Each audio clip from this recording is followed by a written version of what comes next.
Hi everybody, Sam Goodman, the Hop Nerd, bringing you another Hop Nerd video, another coffee time with Sam, since that's kind of what we settled on, calling these things, because that's usually what's happening, right? It's usually me drinking about a gallon of coffee and talking to you about hop or safety or random things that are going on in my life. So I'm on the road, I'm traveling around doing this whole hop thing, having fun, seeing you guys, meeting you folks. That's pretty awesome, right? Before we get started, make sure you head over to the website, www.thehopnerd.com. Send me an email at thehopnerd@gmail.com. Slide into the DMs on all of my social media. You can practically find me everywhere under The Hop Nerd, other than Twitter, right? Yeah, Twitter. Twitter's the one that's different. The Hop Nerd 1 is what we have on Twitter. Head over to the YouTube channel. I know most of you are picking these up as I share these in my LinkedIn feed, but head over, subscribe to my YouTube channel. It's The Hop Nerd. I'm dumping lots of content. If you do subscribe, you usually get these like a day or so early than what you actually get them on LinkedIn. So that's kind of cool if you're into that thing. Again, love the interaction. Make sure you send me the email, you slide into the DMs. Let's make that conversation happen. I believe that's how we make the world a better place to work through our efforts together. What I wanted to talk to you about today was really in and around reporting. And I'm going to do a couple parts on reporting. But the first part that I wanted to start about that I wanted to start with was this notion that reporting you have to maximize accessibility and minimize anxiety. And I'll also tack on there, that you might want to think about having an element of confidentiality with that as well. So let's dive into what I mean here. So accessibility is clearly important. Most systems that I have encountered, especially as we've kind of grown into technology, they're not very intuitive. They're kind of clunky. They're hard to use. And we get to that point, and it's really not beating up on the technology, because I think the technology is obviously there to make this stuff super duper easy. I really blame us for that, because we want so much information and we think we have to capture it all right now or we're going to miss that opportunity. So we put about 1,000 questions on incident anything, right? We had something not so great happen. We have about 100 to 1,000 to 1,000,000 questions of little data points that we want to capture. And where does that ultimately trickle down to? It trickles down to the end user of that system, which is usually some form of supervisor, frontline leader, or sometimes even the frontline employee that has had the event. So the system might be pretty accessible, but it's nerve-wracking, right? It's hard to use. There's tons and tons and tons and tons of crap that we have to know and fill in, or it won't let us submit it, or it ends up being a pain in the neck. And all of that obviously drives you away from wanting to use that system.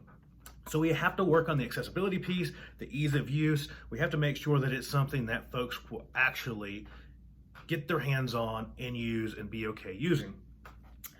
The anxiety piece can come from multiple different places, and obviously I think the questions can lead to some of that anxiety. The way that we respond and react to submittals of those, again, that can lead to anxiety.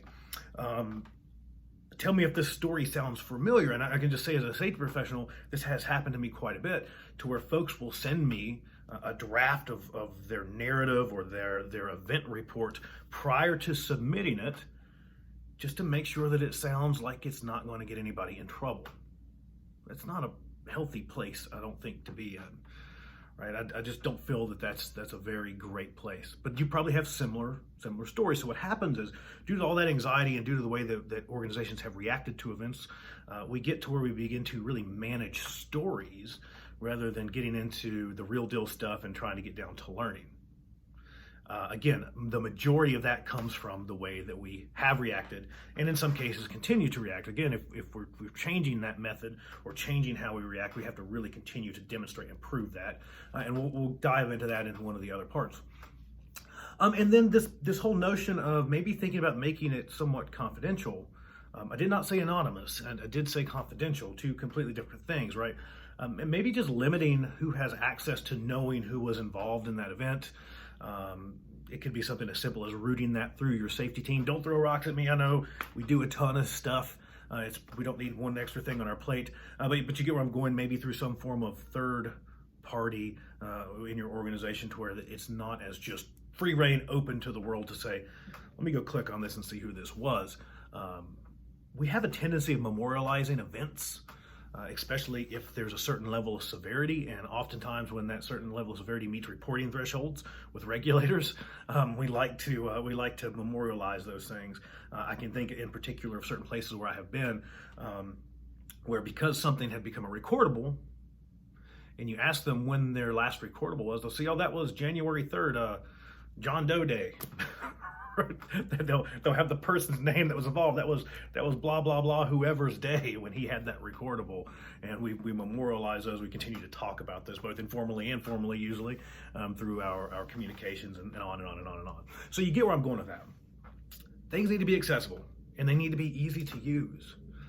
You can't give me 1,000 questions and expect me to just sit down and fill that out because it's the right thing to do. And especially if you couple that with the fact that once I do the right thing, we're probably going to react poorly, and you're going to beat me over it. And then my name is going to go out to the world because we have to share my name for some reason. Those things are not very good for promoting just general reporting. So again, make things accessible, make them easy to use, make them intuitive, limit the amount of questions, focus on learning, not data, all that kind of stuff, right? Make sure that we minimize anxiety so our reactions are right. Make sure that we're reacting correctly and measured, right, to events. And then coming back around to that confidentiality piece. That's not a 100% have to, but you might find that to be useful in your organization, especially if you're struggling with reporting. So what do you think? Like it, love it, hate it, gotta have it somewhere in the middle? Let me know. Jump in the comments, send me a text message to the number below, send me an email, thehopnerd@gmail.com, slide over to the website. There's ways to contact me there, slide into the DMs, all that kind of cool, fun stuff. So until next time, everybody, it is Sam Goodman, the Hop Nerd, signing off. Bye, everybody. Bye.